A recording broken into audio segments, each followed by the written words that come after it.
Welcome to the pod. You are listening to What's the Reality on What the Reality. This is part two of America's Next Top Model, and it is long overdue. I finally watched the documentary, and I have some thoughts and opinions. Honestly, low-key, some controversial opinions, but who cares? I'm digging into the three-part documentary series that was on Netflix, and yeah, we're going to talk about Tyra Banks, Jay Manuel, Mrs. J. We're talking about it all.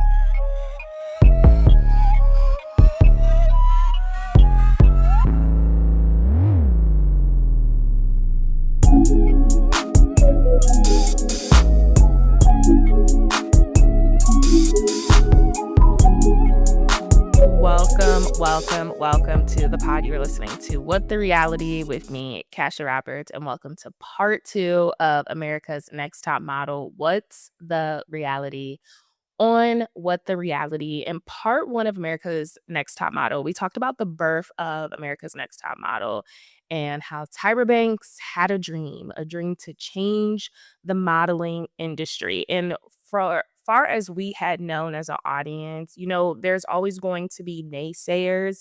But as far as we had known, Tyra Banks was an icon. She still is an icon, regardless of the path she has taken now, the lack of accountability.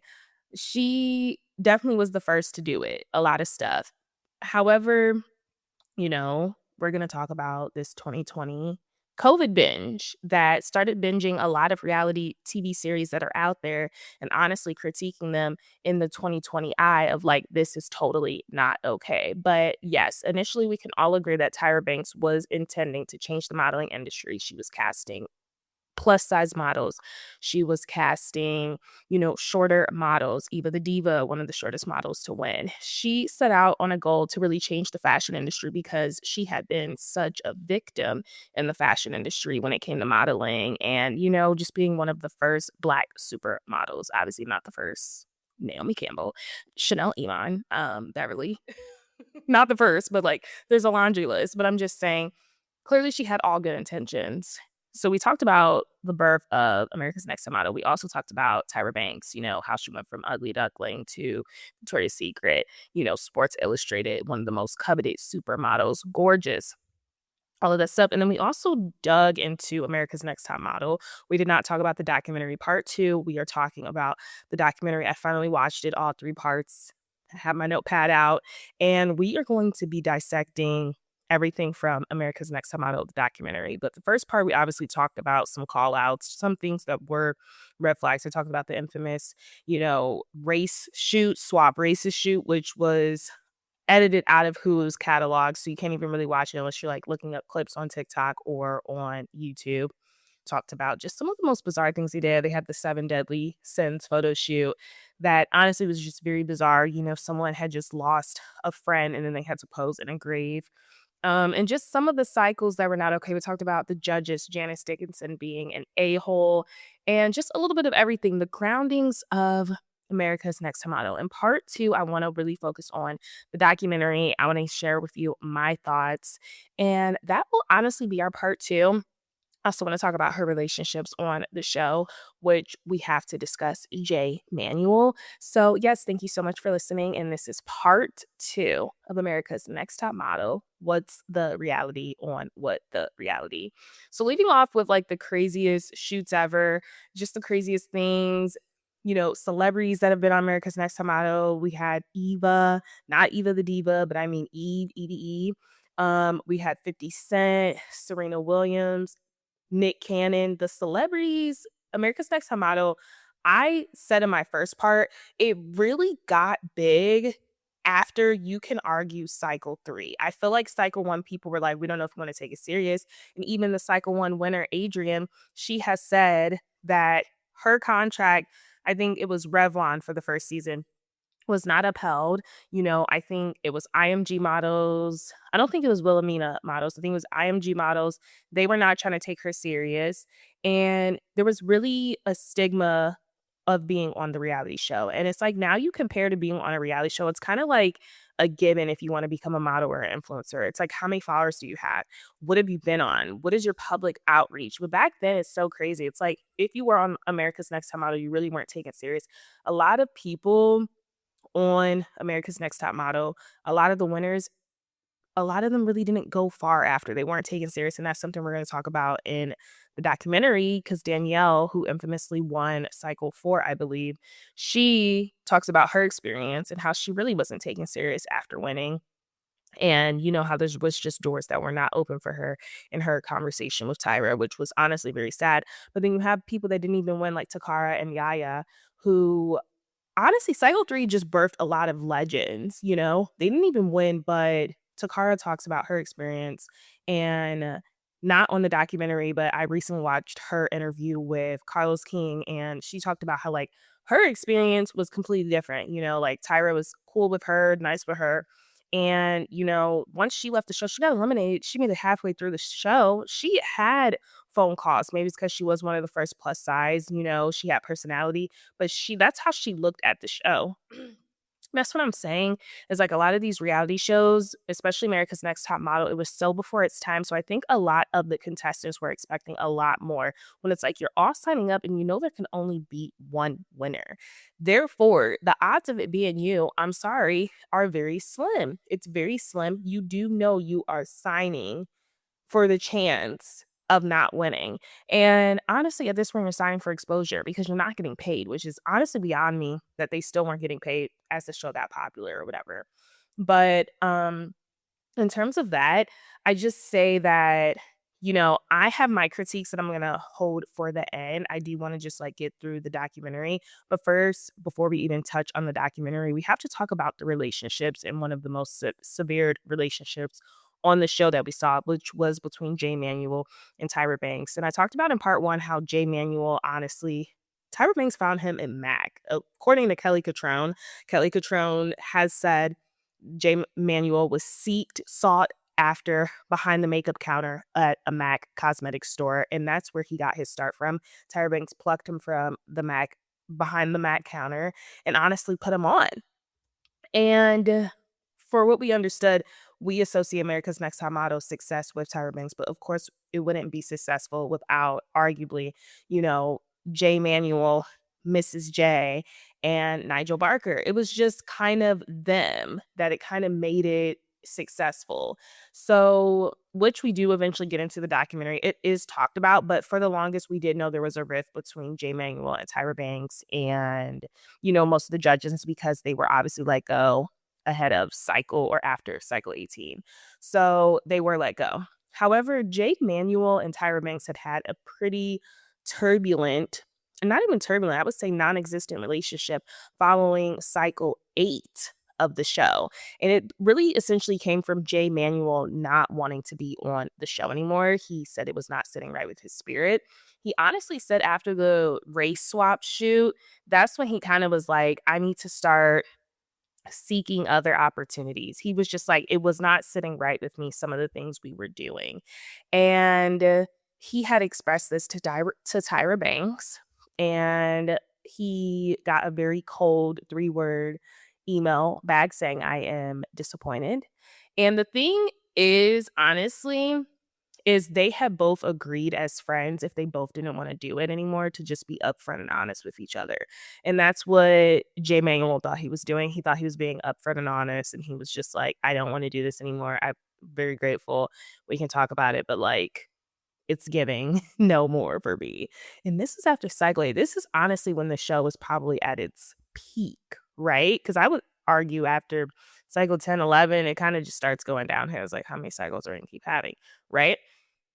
So it's like it's arguably like cycle 8, we're at its peak. It's like hitting it. And the fact that he's willing to walk away, you could tell some of the stuff that was going on behind the scenes clearly was not sitting right with him, and he had to get out of there.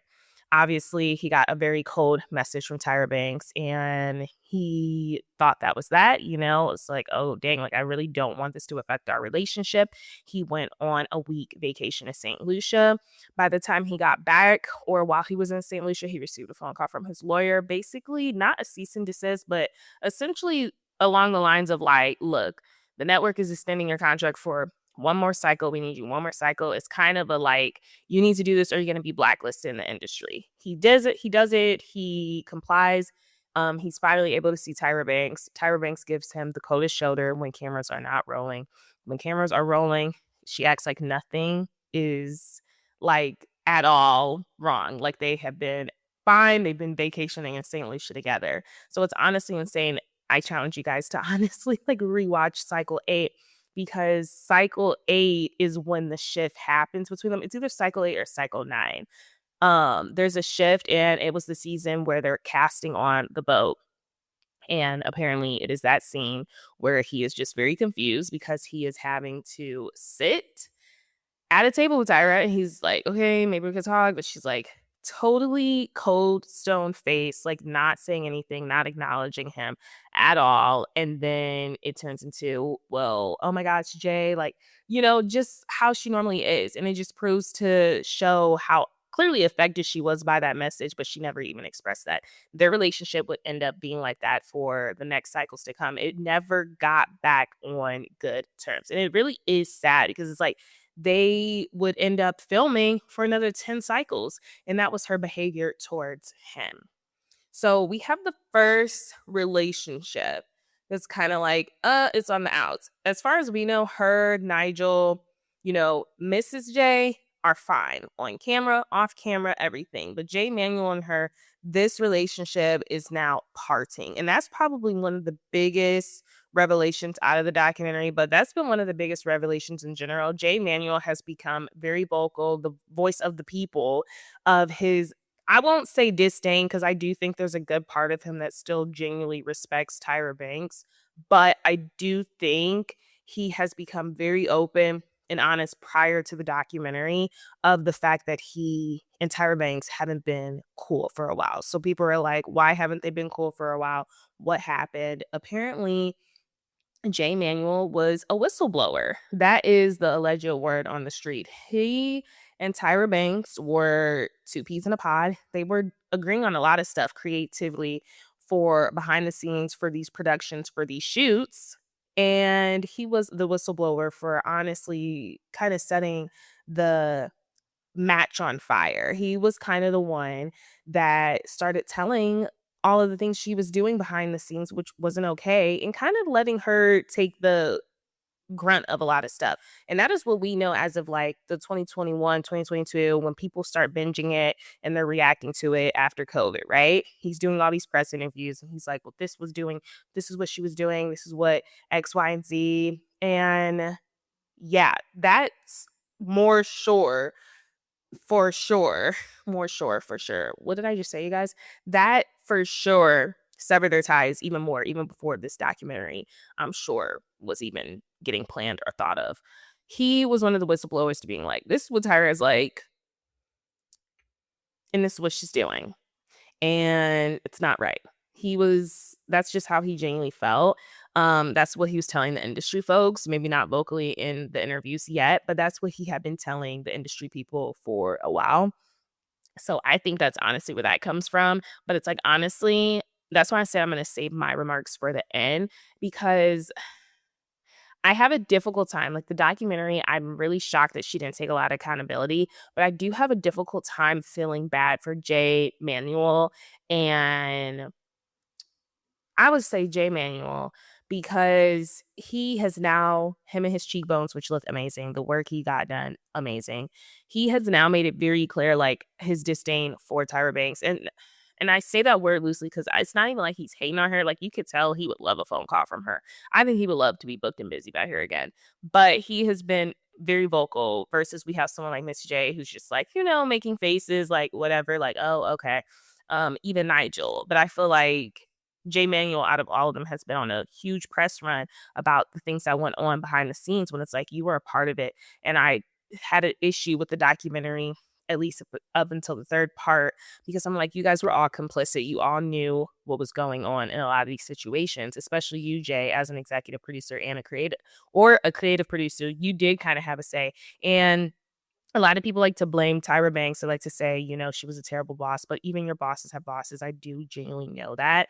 And the thing is with Tyra is like, was it a toxic work environment? Because if so, I just feel like they could have done a better job at telling her what was okay and what what wasn't okay. They make it seem like they were all good friends, right? So if you have a really good friend, you guys get dinner together, you kiki together. I don't understand where the line is, why you can't go to your friend and be like, "Hey, this is what happened during the show. I didn't like that." Or, "Hey, I think we should walk a very narrow, careful line when it comes to doing this on the show," especially if you guys have formed this relationship. They were getting dinners and stuff. They were going out together. They were vacationing together. I find it hard to believe that all of this is on Tyra Banks and Ken Mock. I feel like that whole room of producers definitely could have went to Tyra Banks at least individually and said something. However, Tyra Banks is a narcissist. So at the end of the day, when you're a narcissist, you're not gonna want to listen to anyone's input but your own, right? So I don't know. The coin is flipped on both ways, but that's really what happened between Jay Manuel and Tyra Banks. It's also revisited in the documentary. I'm not really going to visit the situation again. I wanted to set it up because I was interested as to why they had fallen out prior to the documentary, because that's the only relationship I had known that was publicly like, oh my gosh, they not really that cool no more. But like obviously America's Next Top was like so long ago. So I was like, whatever, like, it could have just been work relationships. But to find out that she had worked with this man, majority of her modeling, like this was her makeup artist. And then even just about Miss J, knowing her since she was a teenager and teaching her how to walk, it really makes you wanna do some digging and stuff. So, clearly, the firings and stuff did not go over well, but I was specifically interested in why Jay Manuel has been on a press run. And then according to the Reddit blogs, he is not totally, like I said, innocent. He was doing a lot of this stuff with Tyra Banks. If you roll the clips back when you're watching the documentary, he is saying a lot of slick stuff to contestants and stuff, and I just think it's unfair for them to act like, "Oh my gosh, like, it was all Tyra Banks." That is honestly my first 2 cents. I'll give you my other 2 cents at the end as we discuss the documentary. So, I wanna talk about, like, the biggest revelations. Perhaps the biggest revelations is like Tyra Banks saying, everything was fine until COVID hit. Maybe not a revelation, but it just honestly, COVID really woke a lot of things up. And also, we were in that wokeness mind frame during 2020. That was like one of the most woke years ever. We got COVID going on, we have Black Lives Matter happening. A lot of stuff is going on. So she said during the COVID slump, obviously, people started binging America's Next Top Model, and it went from something so good, like, "Oh my gosh, like, I love America's Next Top Model," to the feedback really becoming very negative and something not favorable for the network or Tyra Banks. People were like, "This is a monster. Let's get her canceled." And it's like, girl, this was out. This America's Next Top Model ended in 2018. So honestly, it's not shocking that in 2020, 2 years later, a nice binge would start. So yeah, it became something that was super iconic and it turned into something that was very negative. And Tyra Banks also says she really had the idea. I think it's also interesting to kind of hear her input. Perhaps the biggest revelation is that this documentary has Tyra Banks. So now she can finally answer to the allegations, to the accusations. Does she do a good job of doing it? No, she did a terrible job. I don't know why she even showed up because honestly, it was just a terrible job. But perhaps the biggest revelation is that Tyra Banks is there in the first place. Her and Ken Mock. I was shocked to see Ken Mock there. I thought this was just going to be a complete smear campaign. I think another revelation when I look at it on a huge scale, if this is a documentary on America's Next Top Model, reality check. Where are the successful people? I do think it's good that they had Whitney on there. I think she was from Cycle 10. Is she from Cycle 10? And she was one of the first plus size models to win, the only plus size model to win America's Next Top Model and actually be successful. I do remember watching her season, but I remember seeing her on Vogue. I remember her seeing her in things and like being in the press and stuff. Like she has been a highly coveted model after her success on America's Next Top Model. Maybe that is the only person that has had a positive experience with Tyra Banks and didn't really smear her campaign. But I do think it's interesting that out of when you think of America's Next Top Model, you think Winnie Harlow, you think of Eva the Diva, you do think of Takara, you think of Yaya. Cycle 3 birthed some legends. And then, of course, like I said, Winnie Harlow. I do think it's interesting that these 4 prominent Black important women in the fashion media industry that did go on to have successful careers, winning or not, were not in the documentary. So it was very clear that this documentary was set out for one thing, and that was to smear Tyra Banks' name. And my only question would be, Tyra, did you know that? Did you know when you said yes to this documentary that it was a smear campaign against you? And were you hoping to flip the narrative? Because, like I said, she did not do a good job of defending herself at all. It was actually a terrible job. So that would be my biggest revelation. Where were the people that genuinely had positive experiences at on this documentary? Um, I guess let's get into cycle 1. Let's get into what started it all.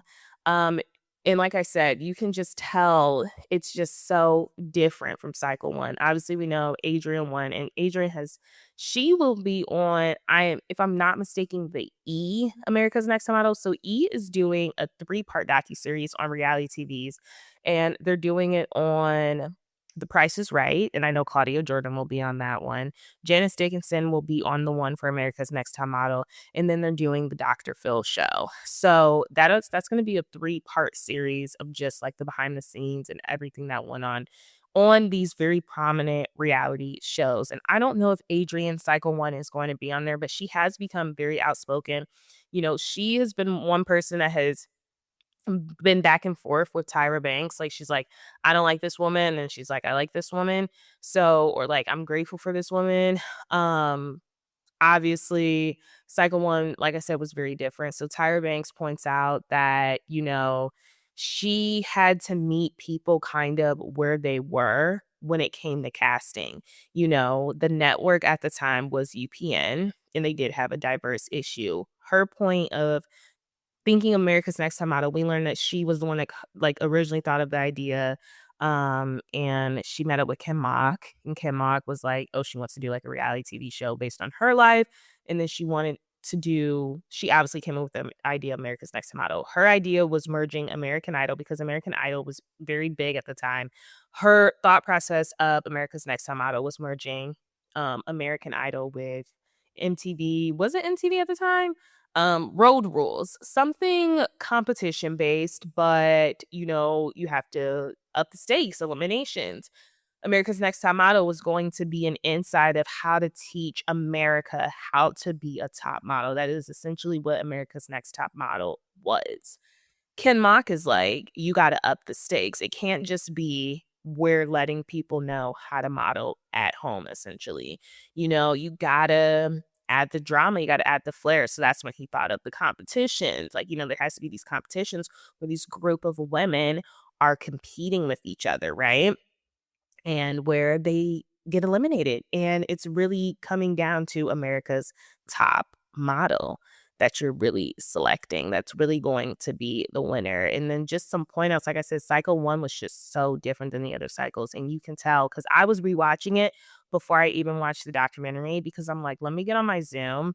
Let me see what the folks are saying. And the stark difference even between cycle 1 and cycle 2, let's call it out. Cycle 1, they're off filming in a hotel penthouse suite. That is the usage rights they had. I think the cycle was a lot shorter, and I think they only had 7 or 8 girls. It was a very smaller amount, and they had to do everything on that penthouse suite level. Obviously, the stakes would rise by cycle 2, cycle 3. They would have a whole production site. They would have an editing room. But the first cycle, they did everything on that penthouse suite, and they were constantly transforming things. So it was Tyra Banks, her cycle 1 really had her hands in a lot of hats, her head's in a lot of hats. Like, she was honestly doing it all. But if we're talking about it, I thought it was really interesting when she talks about in cycle 1 how she realized she had to meet people where they were at. So yes, this was going to be America's Top Model and about honestly transforming the fashion industry, but she also had to appease the network and the investors at this point that really, I don't know if she had investors, but you have to really appease the network. The network was fine with just having one person of color to represent that diversity.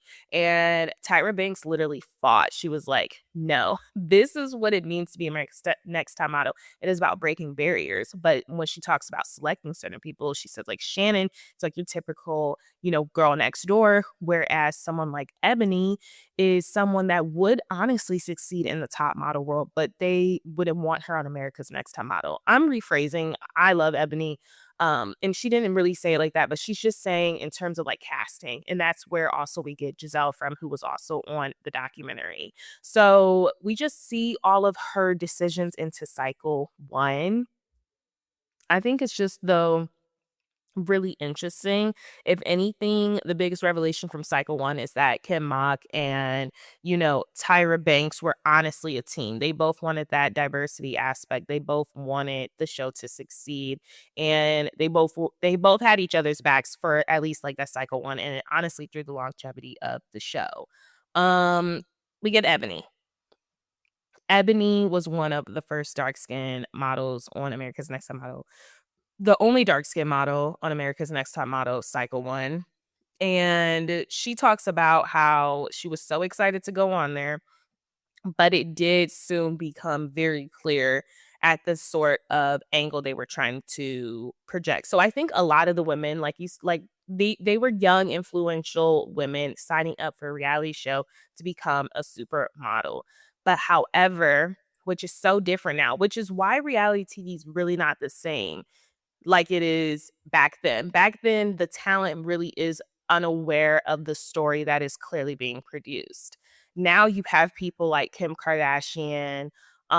I even say the Secret Lives of Mormon Wives. They have editing credits now. They are EPs now on the Secret Lives of Mormon Wives. So it's like now you kind of have that, control in the room to edit your package how you want the audience to perceive you to really lead things out. That's why people say as soon as Kim Kardashian or like the Kardashians went on Hulu, it wasn't the same because they all had says in the controlling room. They're all EPs now versus when they were on the E show. I think it was only Kris Jenner that was a EP. So it really shifted. But when back then, it's like Ebony was like, she was unaware at the time and it became very prevalent. I love how you can like hear my nephew in the background. Oh my gosh. Sorry guys. Anyway, it just became very prevalent for Ebony now when she looks back at it that there was such a clear direct narrative being painted against her. And I don't think she explicitly says it in the documentary, but it is very much painted as like the angry Black woman when you watch cycle one. Like they have clips of her screaming, going off and stuff.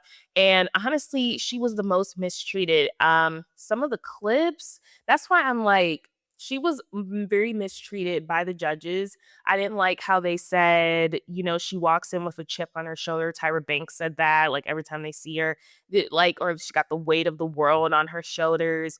Giselle, who was also in the documentary from cycle one, talking about, can you please just make sure when you are greasing up or putting oil on, you're wiping your hands before you touch the doorknob because it's like slipping.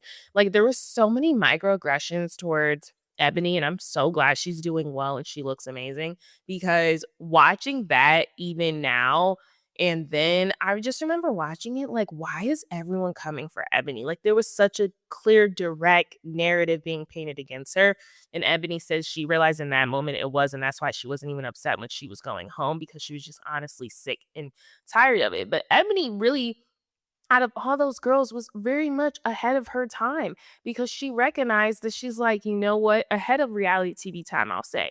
She recognizes that she's like, there's a clear narrative being painted. I thought I was here to represent dark skinned Black women, but it's clear the production has some other idea. Like they already know who's going to win. They already know who's going to make it to XYZ. They have it already kind of laid out. Right. And she just feels like she was not naive, but she was innocent. She was innocent. She really thought, silly me, and no shame on her, but she really thought, oh my gosh, I got selected for America's Next Top Model. Like I am really going to impact some young woman's life, right? Some young women's lives, some little girls and all this stuff. And I will say is like you did. And she still gets it to this day. That's like, oh my gosh, we're trying America's Next Top Model, cycle one or whatever, which is really good. But I just want Ebony to know you did really, because I feel like even the way she held herself down and like, being one of the first Black women on a reality TV show to be in a openly same-sex relationship too. She really broke a lot of barriers, but I do think I do think she was mistreated majorly on that show. Anyone would agree. the way they even talked about her skin when they're like, "Your skin's supposed to be smooth like butter." It's not. When Tyra said that, there was just certain things they said, or said she just looked old, like, it was just so clear, and I'll never forget why they eliminated her, because they were like, "It just seems like she always has a chip on her shoulder." And I'm just like, "You don't say that to a Black woman. You're clearly painting that narrative, correct?" Um yeah. And let's move on to Giselle, who honestly, in my opinion, is not innocent the way she acted, but for some reason she's on the documentary. She talks about how, the show really just tore her down, and no one wanted to book an insecure model because that was her storyline on the show. And she said they break you down so much in the judge rooms. It's like the confidence you started with, the sparkle you had, by the end, you are really depleted. And she said after the show, she had moved to New York, but she's like, she couldn't get any bookings because they had watched America's Next Top Model. And honestly, no one wanted to book someone that was just insecure. And it is interesting because it seems like these modeling agencies, one moment, oh, we would have booked you, but you were on that reality show, right? Or we would have booked you, but you were on that reality show and you were super insecure. So it's like you were in a lose-lose situation.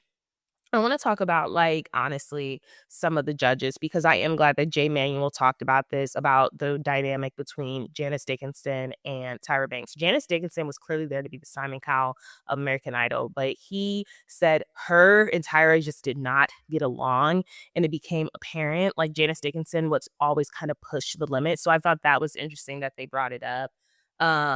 And that's when, Miss J was added as a judge. And then obviously the fans really reacted well to Jay Manuel as a makeup artist. But however, the network felt like it was probably a little too diverse. And they were like, we need a white, straight male to be a judge just so we can garner the interests of everyone. When it's like the show was successful, I'm sorry, Nigel, I do like you. But the show was successful at that point without Nigel Barker. Obviously, they find Nigel Barker. The catch is that man is not completely white, right? Though he's from Sri Lanka, or he has his mom is from Sri Lanka. But either way, the network, it was kind of a way of like the network humbling this very diverse cast, because you have Miss J on there, you have Mr. J on there, you got Tyra Banks on there, you have these women on this show. They're like, we need a white male. And that's just how the reality TV industry was back then. They just called it how it is. They were like, look, if you want this show to keep going, we need a white male on here. And it is honestly insane to me that that was honestly on the line, because like I said, I think the show would have been successful either way. Obviously, things work out for a reason. Like, I'm so glad we met Nigel Barker. He's a very attractive, male. But it is just very interesting when we talk about the judges. I want to talk about now the scandals. Did Tyra Banks know about the Shandy incident? Because it's giving she did. Now, in the documentary, she acts like she doesn't know. She's like trying to remember who Shandy is. But now we're learning that, well, we're not learning. We do know Shandy went on her reality show and Tyra Banks played the clip. Shandy talks about her experience on America's Next Top Model and how she was super excited. This was a chance, for her to really get out of Walgreens. Like, girl, we was rooting for you to get out of Walgreens. And so coincidentally, we do when she ended up going back to Walgreens after the show had aired. Like, she couldn't get any work because it Shandy's story is very heartbreaking to me. I talked about Shandy's story in part 1, so I'm just gonna gloss over it and talk about what she's revealed. But essentially, she felt like production should have stepped in at that point. It was a phone call like, "Hey, the guys that are shopping you around to go see these ghosties, we're gonna come back. We're gonna shoot like a fun scene. Like, you guys are winding down. You're in, I believe Milan." So she got super wasted, super drunk. She was blacked out. And production definitely should have stepped in. I also talked about this in my part 1, how if you guys watch Below Deck, there is a scene Below Deck Down Under, the first season of Below Deck Down Under. There is a scene where one of the cast members tries to go in another cast member's room while that other cast member is clearly under the influence. So much so that production steps in because that other cast member tries to close the door and try to get in her bed and stuff. And production actually steps in. So that is where we are now. However, I don't know if we were there 20 years ago where production's really stepping in to really do something. Should they have done something? Absolutely. Because at that point they can. And should they have even aired it? No, they shouldn't, especially knowing now, because when you do watch it, it does give like, oh my gosh, she's under the influence, like she's partying with these guys because she did start making out with the guy. And then, the way they portray it is that she cheated on her boyfriend. The way it should be told is that she was in no condition to give consent, being that, under the influence. And she just felt like production should have stepped in. Her biggest thing, we're asking Tyra, what is your biggest regret? How do you handle? Well, her biggest regret is obviously the Danielle situation or the Tiffany situation. But can we talk about Shandy? And then she's like, Shandy, cycle one. Like trying to remember. You know who Shandy is. You had her on your talk show, Tyra. You played the clip in front of her on the talk show, even though she said she didn't want to watch the clip on the talk show. And you still played it. So it's very crazy to me. That's why I was like, Tyra, you do know we are on a documentary. Why are you sitting here and acting like you don't know who Shandy is? I don't know if the question was asked. I really wish we would have known. Has Tyra reached out to Shandy since that incident or, since even having her on the show? Did she ever try to reach out to her to just try to clarify and just try to, offer her condolences about the narrative? Because what we do know is that production was sitting on that footage and they edited a lot out actually. So it's like, why not edit out the whole thing? Tyra says, though, she can't talk about it from a production point. So does Jay Manuel or Mr. J. He says the same about production. And this is what I mean, you guys. Why is Tyra Banks getting all of the heat? When you have two people that are producers saying, or even just Mr. J saying, oh, like, yeah, like he's even kind of like blowing the Shandy thing under the rug in the documentary. He's kind of like, oh, like I just understand like production like really cut a lot out. Like I didn't really have much of a say. So I just think Mr. J comes off very, very hypocritical and very flip-floppy. It's like at one point you want Tyra to be doing XYZ. You say she has this much control. Even though you're a creative producer, like this is only what your aspect is, or like, obviously if you'd known about something you would have done XYZ. Now you know about this personal situation and you still did nothing about it. So that's why I'm like, with Jay Manuel, he kind of rubs me the wrong way sometimes, because I'm like, dude, you could have had like his answer was around the bush just as much as Tyra Banks. And that's why I'm like, I don't know how much of a liable source I think Jay Manuel honestly is. Moving on from the Shandy incident, which is just honestly heartbreaking. And it's like, Tyra, did you know? Did you not know? We will never know. I think she knew. And I think she could have done a little bit more. But moving on from that, there was a point where the show clearly became bigger than what it was. And that's why I said in my part one, it was clear after cycle 3, the stakes for the show just went up. The challenges, though, honestly, they were always starting on some wild challenges. We had a tarantula walkway where Jade infamously kissed the tarantula on the lips and she won the challenge. That's another person I was shocked that wasn't a part of the documentary. She's known as the undiscovered top model. Like she feels like she should have been a top model. I am shocked. I know she went on to do a couple of things after the show. I don't know how successful she is now, but she is an icon, honestly, from the show, and she was not featured in the documentary.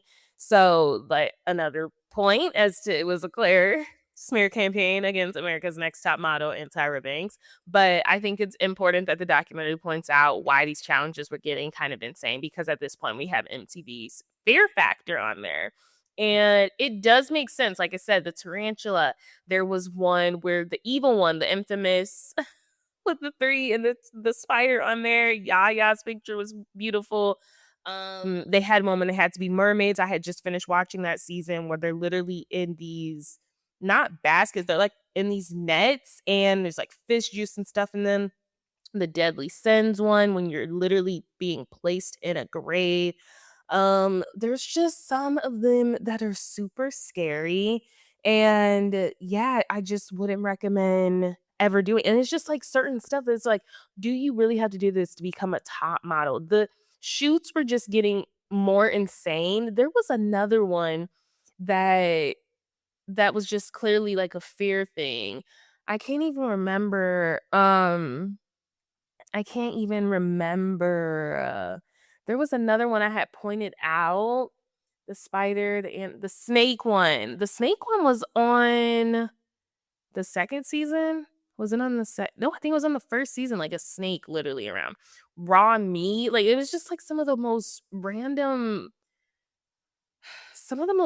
ones. Like obviously the show is becoming bigger. Let's talk about the photo shoot. I mean, even the makeovers were getting extreme. For the longest it had been over learning how to do your makeup, and you're probably going to get a very transitional hairstyle. You know, some folks are getting their head shaved, some people are getting bleached and having to sit in the hair chair for hours. And then we have the dentist appointments. So Danielle and Joni were both on. These are two women that underwent severe dentist appointments. And this could have been anybody's dentist. This could have been your mom's dentist. These are not your dentists, though. You know what I mean? So it's like certain dentists know you. And I think what was really interesting is that Joni pointed out how she still has issues with her teeth to this day. I know, but Joni was another one on a documentary that I feel like she didn't really smear, but she was just kind of like, I couldn't even contact my mom before this procedure. Like I had to sign a waiver. And my thing is like, if you're doing a dentist procedure, which makes sense, they both end up being top two. If you're going to that extreme to get a makeover done, you best believe I better be the top two or winning. Obviously for Danielle, it was closing her gap. And she was like pointing out how essentially on the show, they did make it seem like if I don't close my gap, I'm going home, because we knew from a prior season that someone had went home for not getting something done in their makeover, and how she was able to call her mom. But I think the biggest revelation for me is that Joni said that she was there for hours overnight from this dentist to correct those teeth. And she was happy at the time because she was young and was like she couldn't afford that. But now growing up, she has all these dental issues that her dentists say will never be fixed. So that is what I mean when I'm talking about extreme makeovers. And then another season, you have you have them honestly being hypocrites. And instead of closing one of the contestants' gaps, they want to widen it. Like, ouch. But Tyra, I guess Tyra Banks did apologize. That's what we learned from Danielle, about forcing Danielle to close her gap. So she did eventually apologize. Maybe because she's like, oh, I guess a couple seasons later, we wanted someone not to close it. I don't know. It was just the show was becoming so much bigger. The fact that you're putting these women in dentist chairs to get their smiles corrected, like I understand it, but it's like, don't cast them. If you don't think a gap is marketable, why are you casting her in the first place? To humiliate her? Good thing Danielle went on to win. Or did she? We'll get to her. We'll get to her very soon.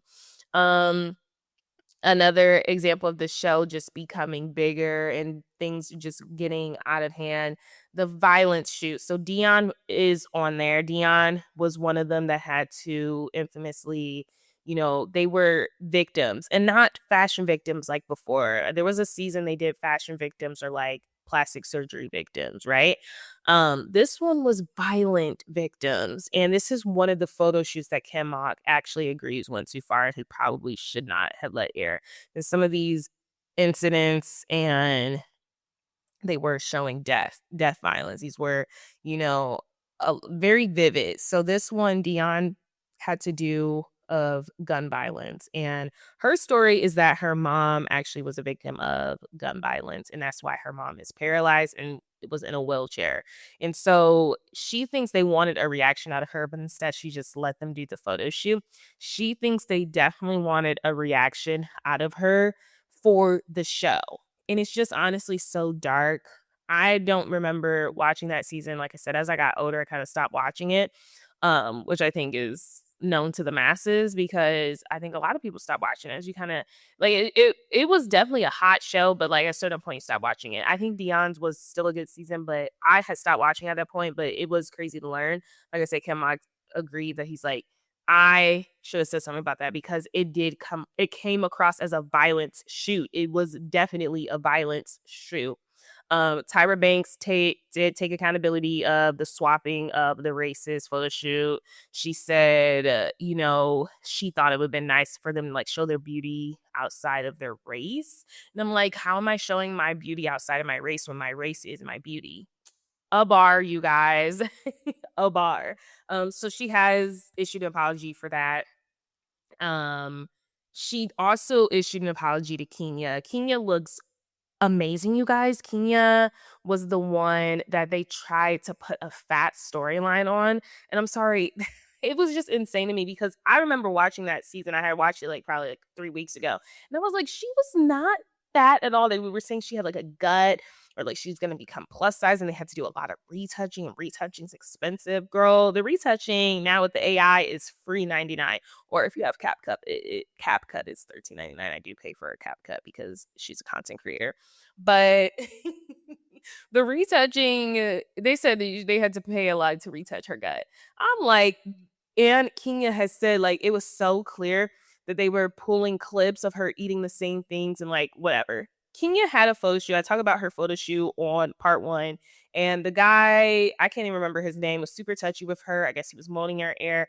And they're on a photo shoot.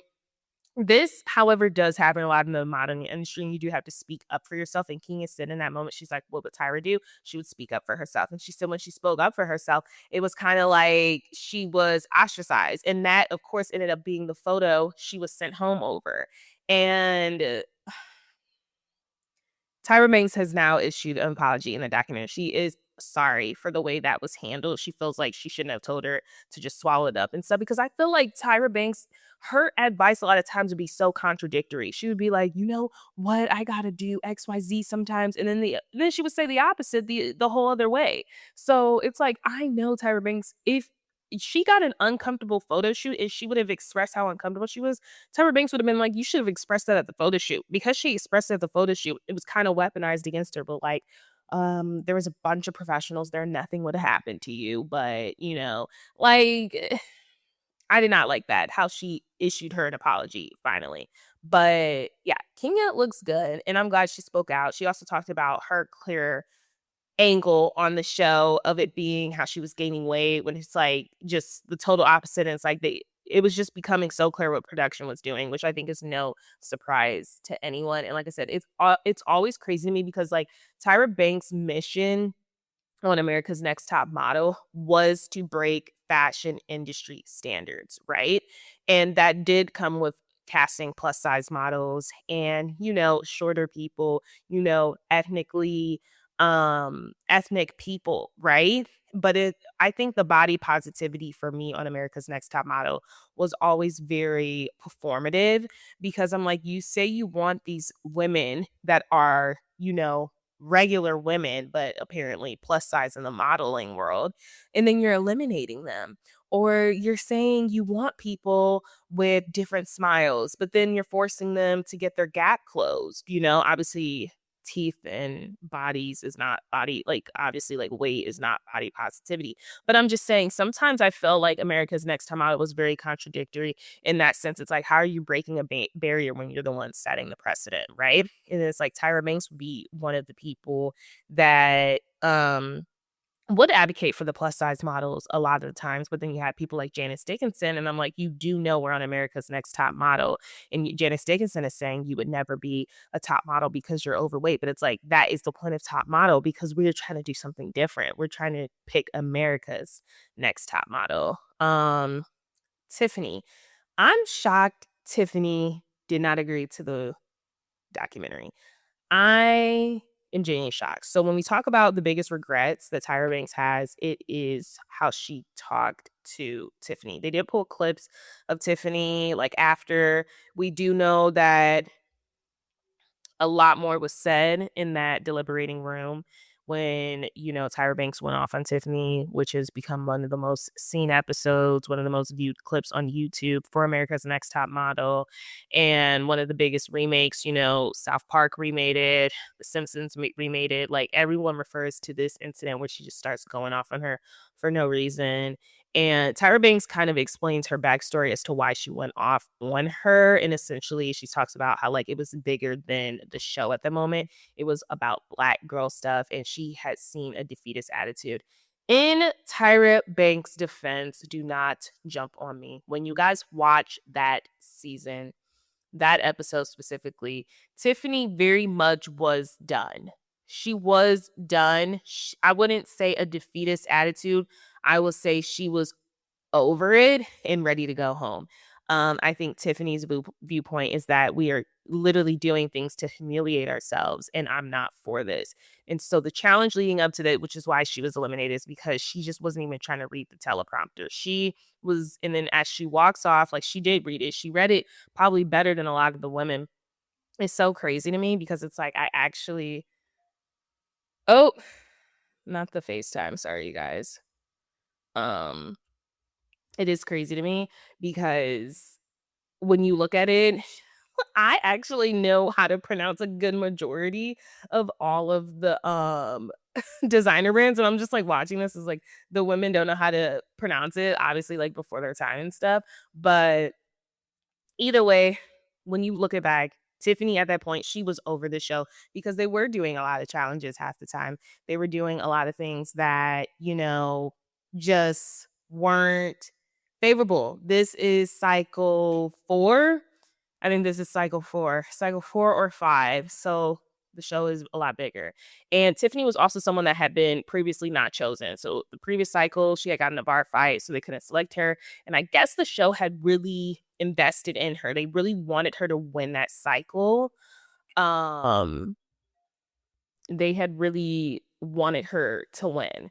So the fact that she did come in on that last one on like a kind of like defeatist, they were just kind of like, Tyra was like, I need to do something to shake it. And I think the judges had agreed to, like, the women in general, the attitude was like low. But Tyra Banks, she said that is her biggest regret. And she's like, it was deeper than that. It was me rooting for this Black woman, investing so much in her. And, just that. It was more than the show. And clearly it was, because you don't cuss anyone out like that on a show. But what we do learn is that a lot of what was said was cut out. And yeah, a lot of it was cut out. And apparently they had lawyers like on site for what was to come because they just knew lawsuits or whatever would eventually follow. Tiffany, we were rooting for you. I'm genuinely shocked Tiffany was not on that documentary.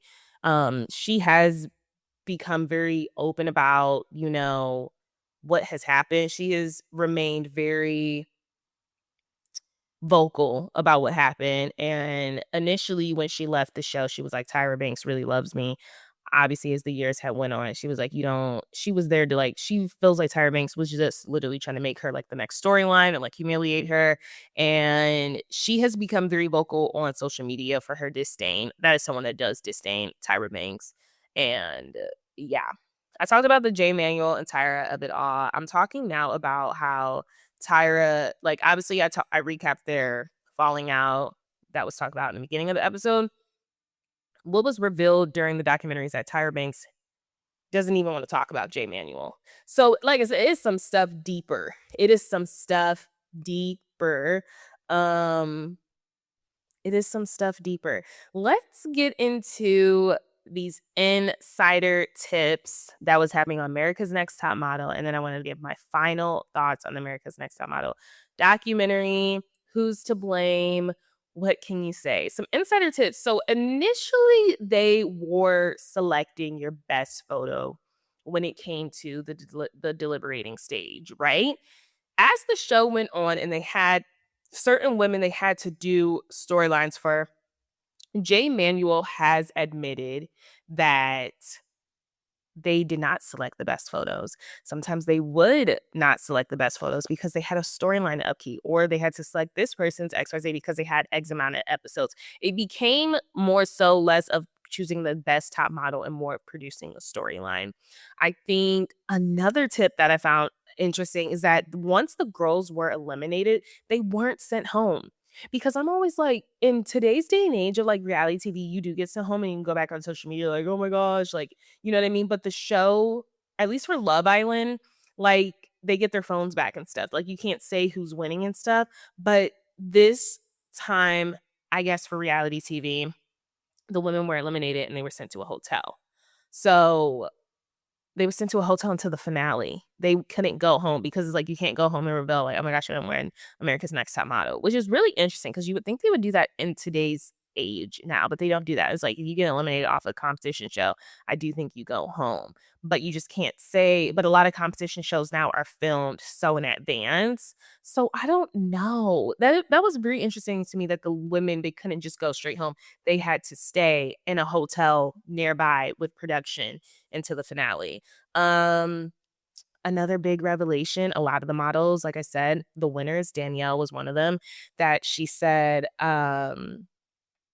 when she did go on to win America's Next Top Model, she kind of became like the stepchild of the modeling world. And she was sharing a modeling studio with Chanel Iman, who was popping off in a moment.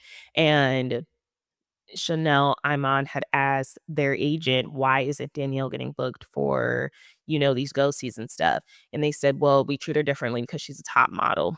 Tyra Banks revealed to Danielle that she's like, I know there were rooms that you would not be able to get into, and I did nothing about it because I wasn't sure about you. Paraphrasing. And she admitted that to her 15 years later. That aside, it was also revealed a lot of the models that would, after they left America's Next Top Model, they couldn't use any of the America's Next Top Model photo shoots because it was too heavily edited, too much makeup. Like the photo shoots, they didn't have portfolios. So that you do this competition series and you're thinking you're getting a modeling portfolio, right? You can't even use these photos because people are saying this is not a modeling portfolio. They're not taking you serious. And that's when I will say, um, let's talk about reality TV for a minute when we're talking about America's Next Top Model and what we have now. Obviously now, when you are a top model, you can just be putting up your phone and going on Instagram, TikTok. Oh, this is how I would pose. This is what, like, this is how you should pose for photos. People do that all the time. There's no, I think, what's his name? Miguel. He was some magazine editor and he was on there. He's like, there's no gatekeeper now. Then there was a gatekeeper, there was an agency, and they were viewing these portfolios like, hey, we can't use this. And also you were on a reality show. Now, like I said in the beginning of the episode, if you were on a reality show, you honestly should be lucky that you're on a reality show because you're getting more exposure. And then they want the people with exposure, they want the people with the followers, they want the people with the public reach so that they don't got to worry about that. Marketing now is social media. Back then, your social media was reality TV, and it was kind of frowned upon if you were on America's Next Top Model. Very few could go far, and that's an example for Danielle. She wasn't able to because she was often overlooked. Like, imagine you're in the modeling apartments with Chanel Iman, gorgeous woman, ended up being a supermodel, a top model, and you actually won America's Next Top Model and you're not getting booked for the same stuff. It's honestly bonkers.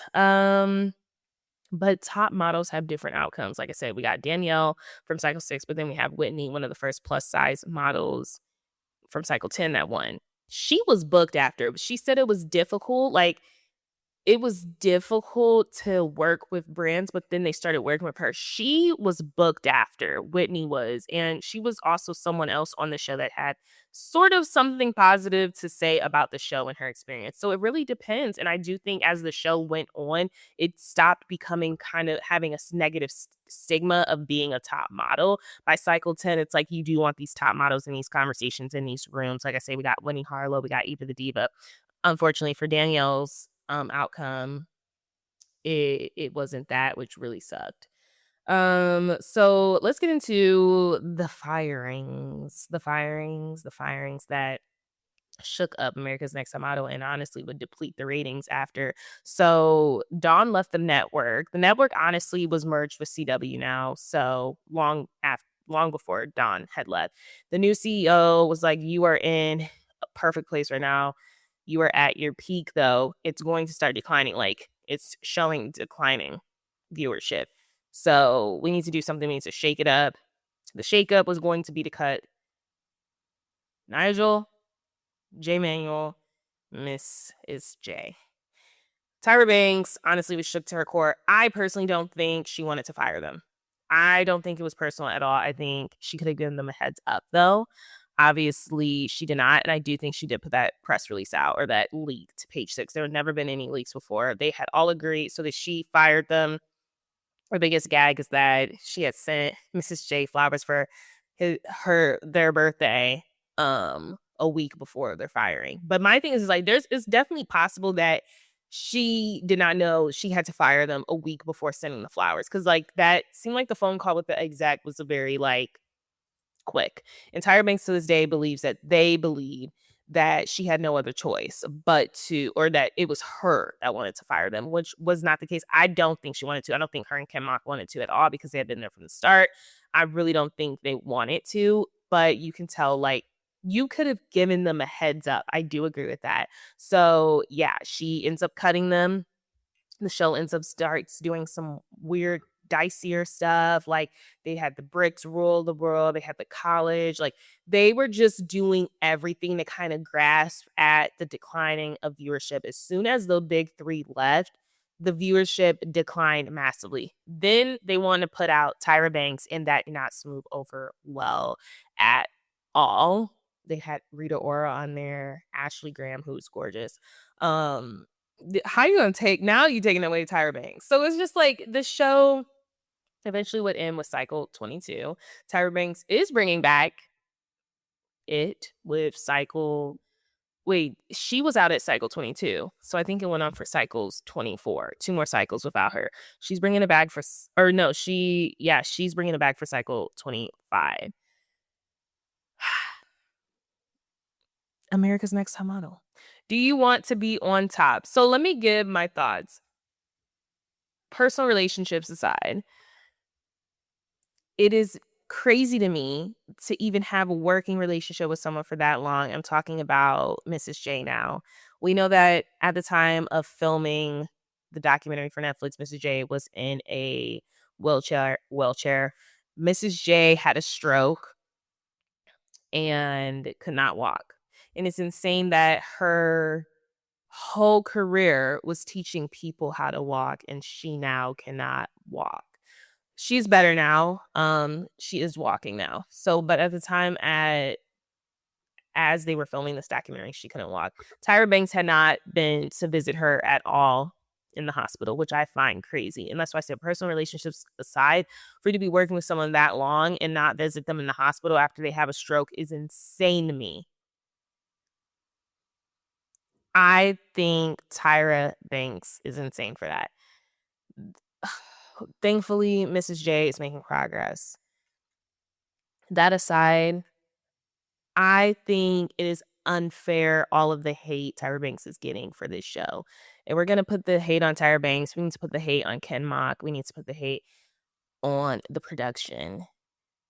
The argument is that she allowed this workplace to get toxic, with some of the things that they were doing.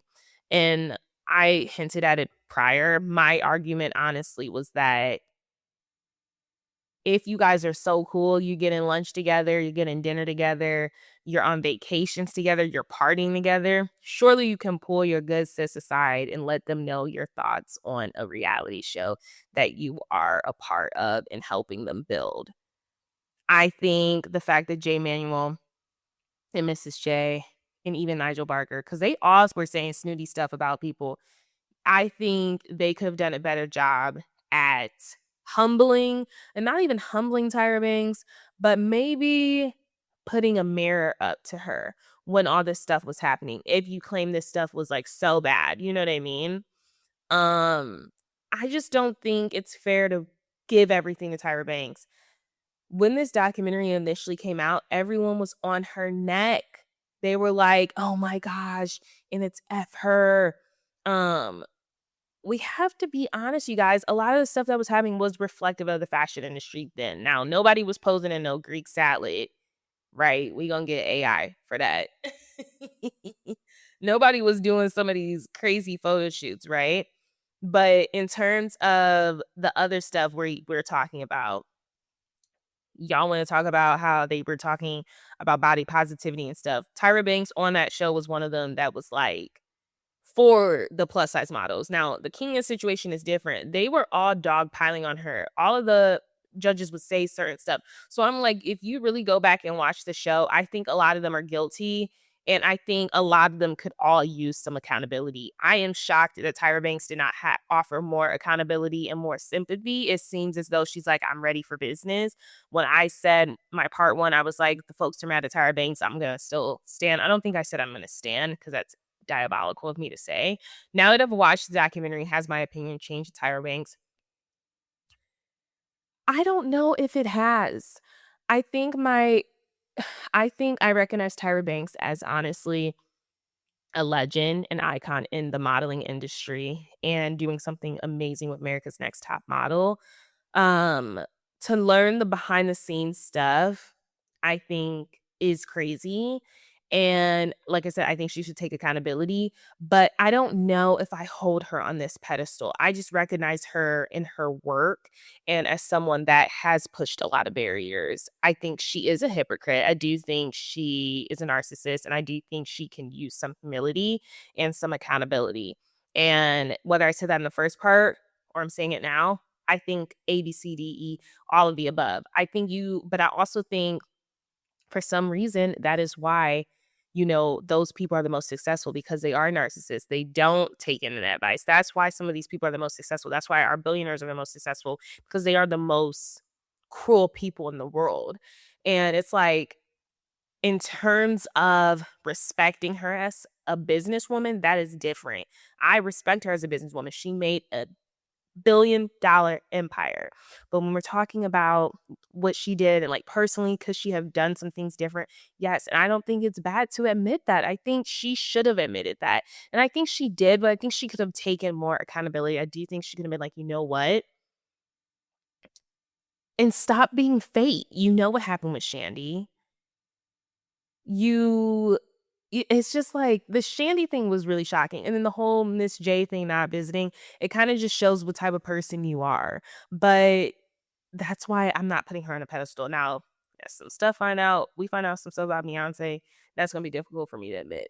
Now, in terms of this, I just see someone that this show was her baby and she was willing to do whatever. And a lot of people are willing to do whatever to make sure their stuff pops off and is successful.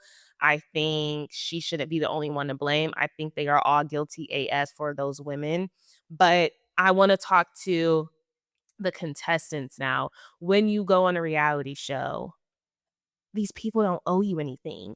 It's like me and my employer once I leave. They don't owe me anything if I choose or once I leave, especially like they just don't. And I just also think for these women that signed up, only one of y'all can win. And that's why some of the women, it was boundaries. Danielle was like, I don't want to close my gap. Let me call my mom.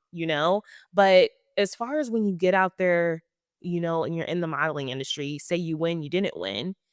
I don't know what you guys really expect from Tyra Banks. You won the show, and that's that. And I think when you watch interviews like Eva, Takara, Yaya, they're like, the show just puts you on. It's up to you if you have that dog in you and that hustle in you to keep going. Now, for the behind the scenes stuff, the stuff she was doing with Shandy, like I said, the retouching comments about Kenya, her reaction to that, and things just for the show, knowing some people have lost their loved ones to violence and then having a photo shoot the next day on that. It's vindictive, but it's all for a show. It's all to tell a story, right? And that's why I'm like, that's why I said I don't say I like Tyra Banks. I'm saying I respect her as a businesswoman and I do recognize her as a legend, an icon. People got stories about Naomi Campbell. Like, I can recognize that these are some influential people, but it's not that I necessarily like, stand you like, oh my gosh, you can do no wrong. You did plenty wrong. But at the end of the day, it's business. And I think the contestants on the show, you got to know what you're going in with. But obviously they were young and influential. I think the world of reality TV has changed so much now. So it's like you have thicker skin. Back then you don't. We didn't do reality TV back then. This is like this was a social experiment. So a lot of these women were expecting XYZ. But I do think it's unfair to pin all of this on Tyra Banks. I do think Initially, she set out to change the fashion world, and then she became a part of what she was trying to herself apart. That is the best way I can describe it. I think she had good intentions with starting America's Next Top Model, but she let the success go to her head, and she turned into a monster. Here you go. You have it here first. That is my statement on this whole thing. She had good intentions. The intentions turned up being ill-mannered. That was your part 2 of What's the Reality on What the Reality, America's Next Top Model.